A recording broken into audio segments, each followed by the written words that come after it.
L'environnement dans lequel tu vis te condamne déjà quelque part à vivre de la même façon, à penser et à agir avec le même comportement.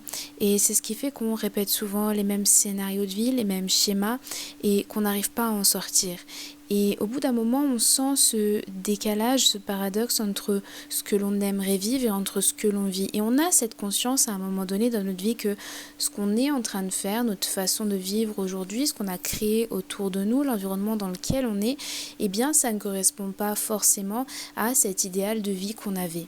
Et là, on a deux façons de réagir. Soit se dire, eh bien, c'est la vie, c'est comme ça, la vie n'est pas parfaite, donc on abandonne quelque part cette idée d'aller poursuivre nos rêves et de les réaliser.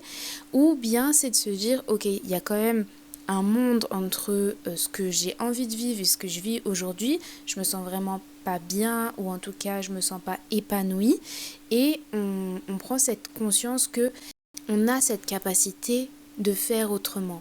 Et en fait, à partir du moment où on a cette conscience et qu'on travaille dessus, eh bien, on se donne la permission. Le truc en fait pour basculer, il est vraiment là. C'est est-ce que je me donne la permission de penser autrement, d'agir autrement, de vivre une vie que je n'ai jamais encore vécue mais qui me donne vraiment envie, ou bien est-ce que je ne me donne pas cette permission parce que j'ai peur, parce que j'ai l'impression que par rapport aux responsabilités que j'ai, eh bien, je suis condamnée à rester dans ce même mode de vie. Et si j'agis autrement, si je fais des choix différents, eh bien, je suis quelqu'un d'égoïste, ou je ne suis pas quelqu'un qui mérite d'être aimé, etc.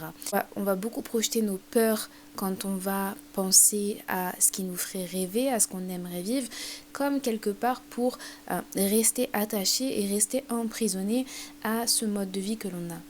Et quand j'ai des femmes pendant mes accompagnements, eh bien, le travail, il se fait sur ça. Le premier travail, c'est déjà de passer un certain niveau de conscience. J'ai maintenant conscience que ce que j'ai envie de vivre, ce que j'ai envie de faire, ce que j'ai envie d'entreprendre, eh bien, c'est ceci, eh bien, c'est cela. Et puis ensuite, avec le travail sur soi, la confiance, elle augmente et on se sent à la hauteur, on se donne cette permission, eh bien, d'avancer vers ce projet de vie qui nous tient à cœur. Et ensuite, eh bien, on est pris un peu dans ce tourbillon de renouveau. On a déjà fait plusieurs pas en avant et ça devient plus simple tout simplement de continuer sur ce chemin.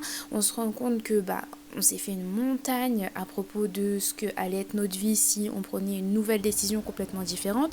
Puis on voit qu'on est capable finalement de maintenir sa vie paisiblement malgré ce nouveau choix de vie, que tout ne va pas être catastrophique, parce que parfois on a l'impression qu'on va arriver dans un champ de guerre complètement miné une fois qu'on aura décidé de faire un nouveau choix. Alors parfois ça va être le cas, mais parfois tout va bien se passer et heureusement, parce que on est capable d'avancer sans se mettre en danger tout en prenant des mesures de sécurité quand on a envie d'avoir un projet de vie complètement nouveau, ou en tout cas complètement différent de ce que l'on a connu. Et c'est pour ça que quand tu veux entreprendre mais que tu n'as pas encore passé ce cap-là, le plus difficile, ce n'est pas de trouver cette stratégie pour en vivre. C'est tout simplement déjà d'être en accord avec ce que tu vas faire, d'être prête, parce que forcément il y aura des facilités, mais il y aura aussi des difficultés.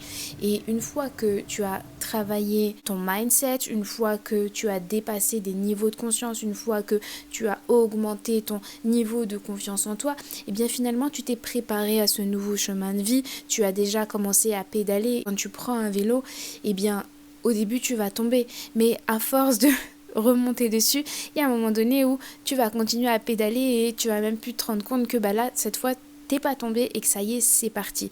Et en fait, ça va devenir simple, naturel, intuitif. Mais avant que ça devienne simple, naturel, intuitif, que tu saches dans quelle idée te lancer, quoi faire, comment faire, etc., eh bien forcément, il y a ce travail à faire sur soi, d'introspection de qui je suis, quelles sont ces ressources que j'ai, quel est mon potentiel, quelles sont mes capacités, qu'est-ce que je peux mettre en avant et qu'est-ce que je peux créer dans ce monde pour aider les autres, pour m'épanouir moi-même, pour améliorer ma vie. Et quand tu es au clair avec tout ça, eh bien voilà, tu es monté sur ce vélo et tu n'as plus qu'à pédaler parce que le reste deviendra plus facile.